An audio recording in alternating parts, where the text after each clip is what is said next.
Today I have with me the all-new Nokia 5.3 budget smartphone of 2020, among the very best budget smartphones you can get right now at 20,000 Kenyan shillings, announced this year in March and was further released in April.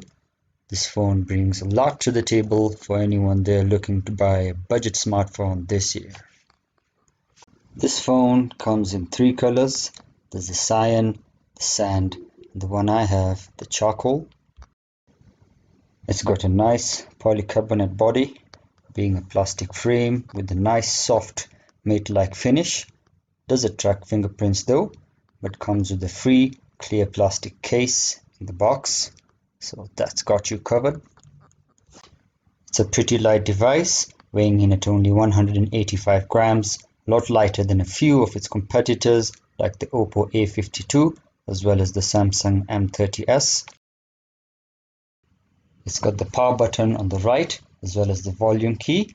And on the left side we have the dedicated Google Assistant key, which is really convenient to have, like as always in Nokia devices.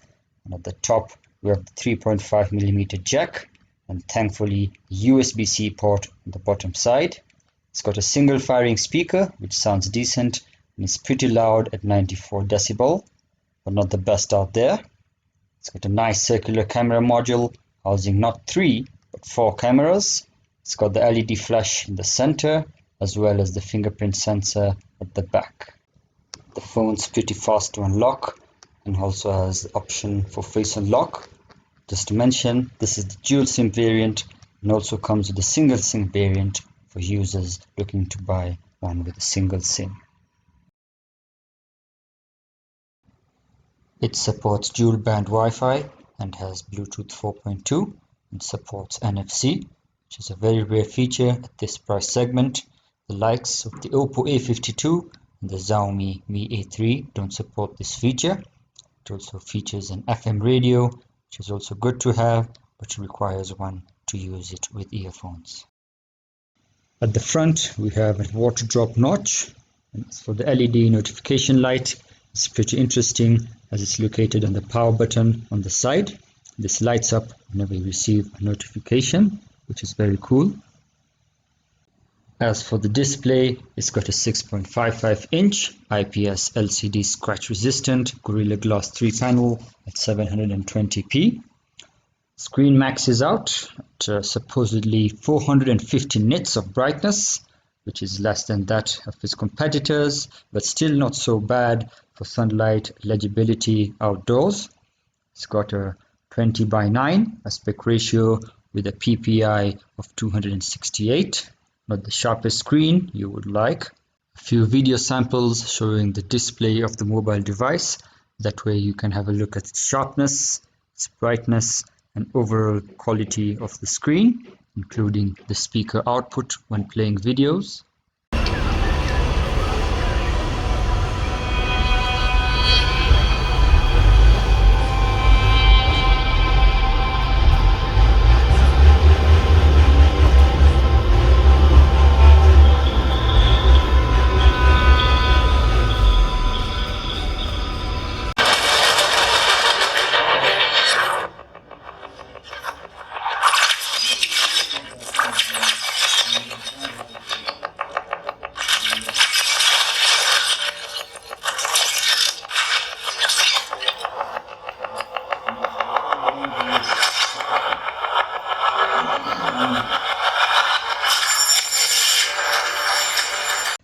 As for the software and performance, it comes with a near stock build Android 10 upgradable to 11 and beyond, which runs absolutely smooth and easy with pretty much no bloatware, a very clean user interface.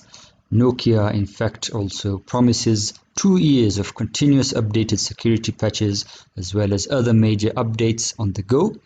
The phone's overall has a smooth day-to-day performance with no issues whatsoever. It's powered by the Snapdragon 665 chipset, just like most of its competitors like the Oppo A52, Xiaomi Mi A3 and the Redmi Note 8 and others. The model I have is the 6GB RAM variant with 64GB storage. Mostly about 17 GB is taken up by the system itself, but you can easily add more memory though, as it has its own dedicated micro SD slot on the side. It's got an octa-core processor clocking in at 2 GHz, and as for the GPU, it contains the Adreno 610, which can easily play high demanding games smoothly on medium settings, but with time it tends to lag and frame rates do drop just a little bit. Okay guys, this is the game test on the mobile device. Let's see if the Nokia 5.3 can handle our beloved PUBG game. As I'd mentioned earlier, this mobile device has the Snapdragon 665 chipset, which is a pretty decent chipset. Not the best out there for gaming.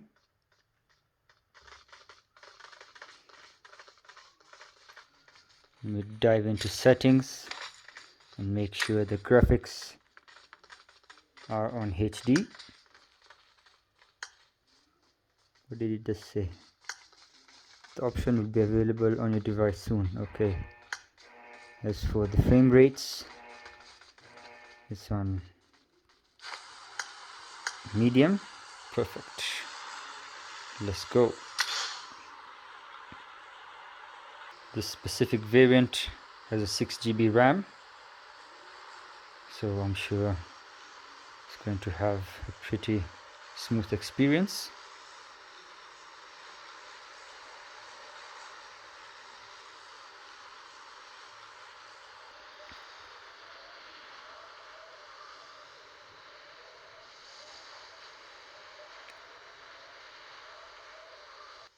The Eagle has landed. Perfect landing. Now let's look for some supplies.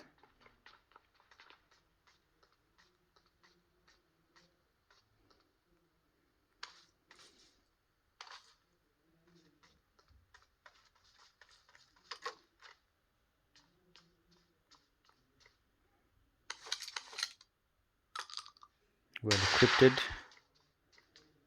I've got everything I need. Now it's time to look for some people and show them.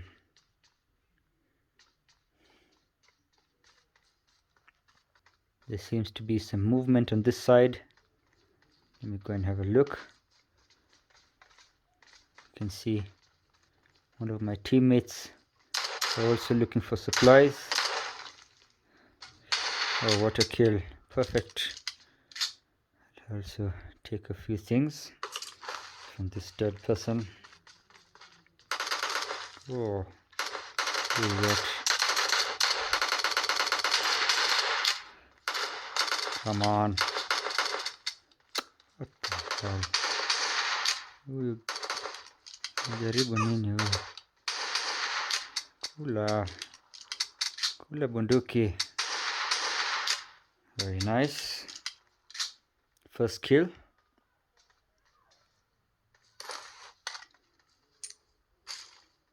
Health is good. Let's carry on. So far, no lags.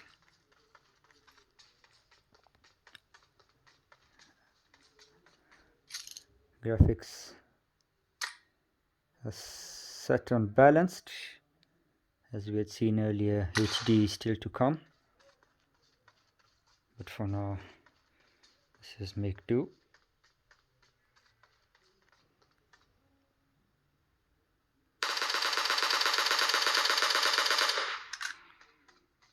This place is dead, there's no one. Yeah. Come on, I need to kill someone. It's been about 7 minutes now. The phone's temperature is cool. It does heat up a bit to about 38 to 40 degrees when having played for an hour and above. Seems to be some action on this side. Let's go and have a look.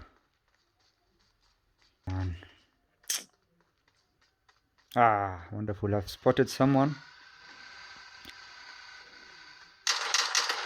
Who's that? Dangerous. There you are. I'm here. What are you joking with? Who do you think you are? Useless. That's my second kill. Nice and sweet. Just like the first. So there you have it, guys. You have a pretty rough idea of how this phone is capable of performing on the PUBG game.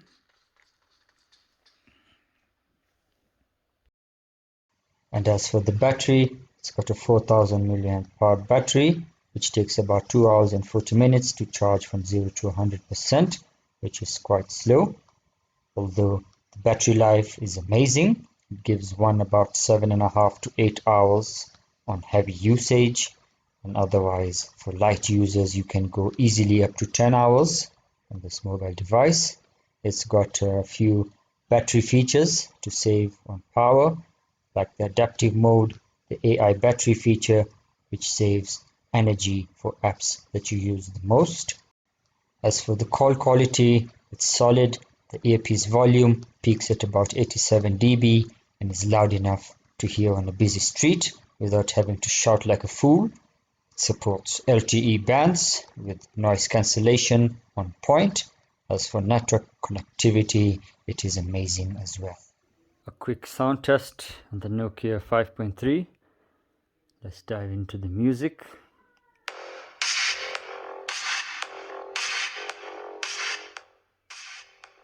50% volume.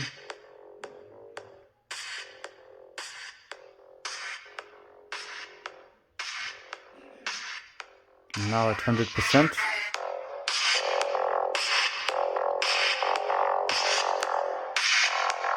Let's play a different track.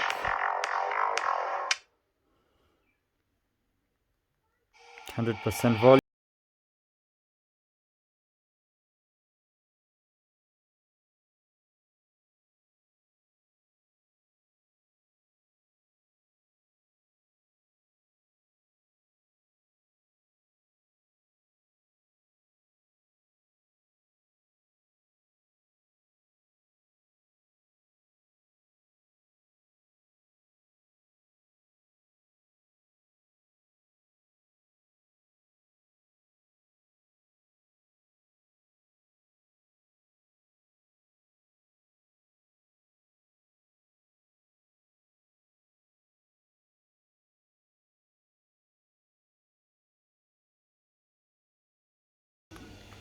As for the camera, it's a pretty average shooter.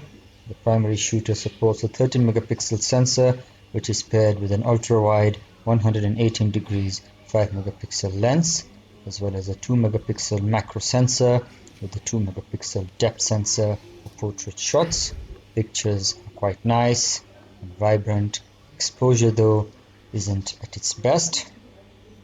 As for the video, it shoots at 4K at 30 frames per second, as well as Full HD 30 frames per second. On the front side, there's an 8 megapixel sensor for the selfie shots, which are quite impressive, and images turn out to be clear and sharp, depending on the surrounding light available. The camera app is nice and snappy and has an amazing auto scene detection mechanism, which features a night mode as well for night shots, which isn't that good, but fair enough. If you're not at all happy with the camera performance, you can easily download the Gcam app, and this will somehow improve camera picture and overall quality.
quick video illustration in 4K UHD 30 frames per second.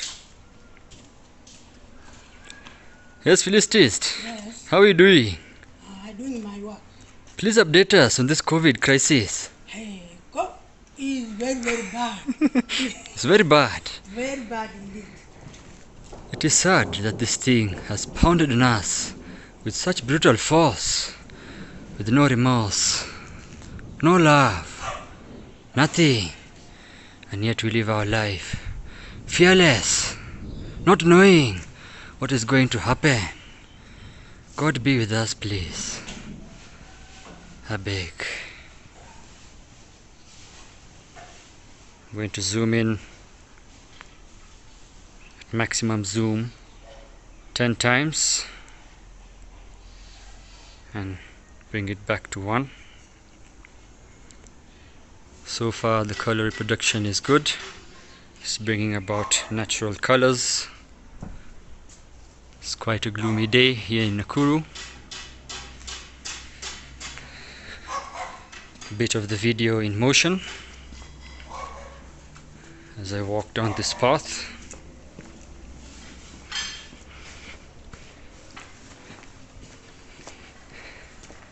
And yet again another zoom illustration at 10 times zoom.